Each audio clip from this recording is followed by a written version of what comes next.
భగవద్గీత అధ్యాయం 3 శ్లోకం 26 శ్లోకం న బుద్ధిభేదం జనయేదజ్ఞానాం కర్మసంగినాం జోషయేత్ సర్వకర్మాణి విద్వాన్యుక్తః సమాచరన్. అనువాదం: అజ్ఞానం వల్ల కర్మలతో అంటుకుపోయిన వారి మనసులో గందరగోళం కలిగించకూడదు. జ్ఞాని స్వయంగా సత్సంగతిగా కర్మలు చేస్తూ వారిని క్రమంగా ప్రోత్సహించాలి. వివరణ: కృష్ణుడు చెప్పేది జ్ఞాని అజ్ఞాని మధ్య ఆలోచనలో తేడా ఉంటుంది. కానీ అజ్ఞానులకి తాను పూర్తిగా భిన్నమని చూపడం లేదా వారి పనులపై వ్యతిరేక భావన కలిగించడం మంచిది కాదు. క్రమంగా వారిని సత్సంప్రదాయ దారిలో నడిపించాలి. తాత్విక సందేశం: మార్పు ఒక్కసారిగా రాదు, అది క్రమంగా జరగాలి. జ్ఞానమున్న వారు తమ ప్రవర్తన ద్వారా బోధించాలి. ఉపదేశం కంటే ఆదర్శం ఎక్కువ ప్రభావం చూపుతుంది.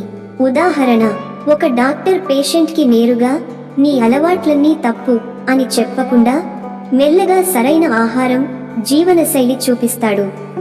ఎండ్ నోట్: జ్ఞాని మార్పు తేవాలంటే ముందుగా మనుషుల హృదయంలో విశ్వాసం నాటాలి.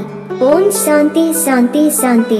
కామెంట్లలో మీ అభిప్రాయాన్ని చెప్పండి, లైక్ చేయండి. ఈ తాత్విక సందేశాన్ని మీ మిత్రులతో షేర్ చేసుకోండి. తదుపరి శ్లోకానికి ఛానల్ సబ్స్క్రైబ్ చేయండి. ధన్యవాదములు. జై శ్రీ కృష్ణ.